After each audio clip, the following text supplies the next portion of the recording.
পৃথিবীর বুকে এমন একটি জায়গা আছে যেখানে গাছই আকাশ ছুঁয়েছে আর রহস্য লুকিয়ে আছে প্রতিটা পাতায়। হ্যাঁ, এটাই অ্যামাজন জঙ্গল। এই জঙ্গলে ঢোকা সহজ, কিন্তু বের হওয়া সবসময় সম্ভব না। কিন্তু কেন?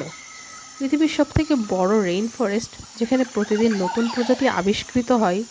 স্বাগতম আপনাকে চিত্রপ্রকাশের আজকের এই ভিডিওতে। তো চলুন অ্যামাজন জঙ্গলের এই রহস্যকে কিছুটা উদ্ঘাটন করা যাক। অ্যামাজন জঙ্গল বিশ্বের বৃহত্তম ক্রান্তীয় বৃষ্টিপ্রধান বন, যা দক্ষিণ আমেরিকা মহাদেশের বিশাল অংশ জুড়ে বিস্তৃত।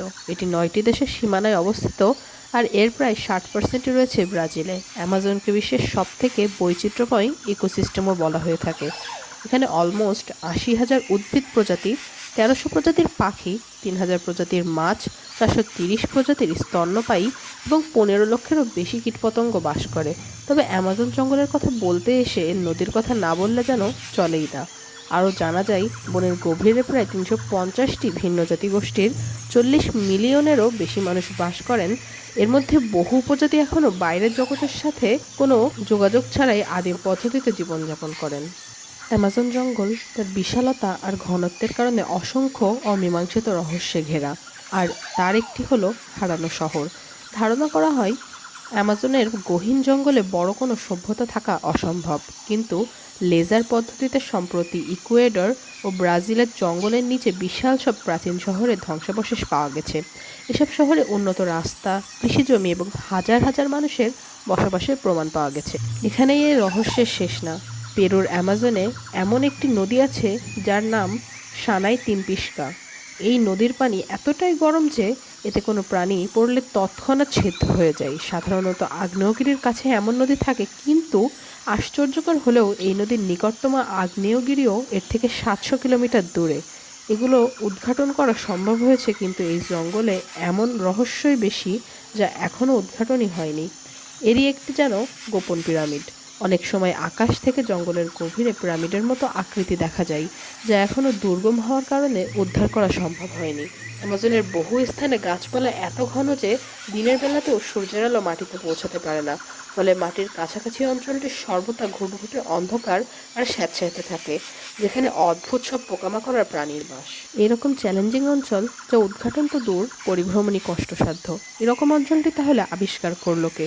ইউরোপীয়দের মধ্যে ফ্রান্সিসকো দি ওরেলানা প্রথম অ্যামাজন জঙ্গলের নদীর বিশাল অংশ পাড়ি দিয়েছিলেন। সময়কাল 1541 থেকে 1542। ফ্রান্সিসকো এলডোরাডো বা স্বর্ণের শহরের খোঁজে বের হয়েছিলেন। অভিযান চলাকালীন তিনি তার প্রধান দল হতে বিচ্ছিন্ন হয়ে পড়েন এবং ছোট একটি নৌকা দিয়ে পুরো অ্যামাজন নদী অতিক্রম করে আটলান্টিক মহাসাগরে পৌঁছান। ধারণা করা হয় ফ্রান্সিসকো তার যাত্রাপথে একদল ভয়ঙ্কর নারী যোদ্ধার সম্মুখীন হন। তাদের দেখে তার গ্রিক পুরাণের নারী যোদ্ধা অ্যামাজনের কথা মনে পড়ে। তাই তিনি নদীটির নাম রাখেন অ্যামাজন, যদিও প্রথমে নদীটির নাম রাখেন রিও দে লাস অ্যামাজোনাস বা অ্যামাজনের নদী। পরবর্তীতে নদীর নামানুসারে এই বিশাল অঞ্চলটির নাম রাখা হয় অ্যামাজন জঙ্গল। অ্যামাজন বন সারা বিশ্বের অন্যতম একটি অক্সিজেন সরবরাহকারী স্থান, কিন্তু আদৌ কি সুরক্ষিত আছে এই বন? বিজ্ঞানীরা আশঙ্কা করেন অ্যামাজন তার এমন একটি টিপিং পয়েন্টের দিকে এগিয়ে যাচ্ছে, যেখানে হয়তো জঙ্গলটি আর কখনোই হয়তো আগের স্থানে ফিরে আসবে না।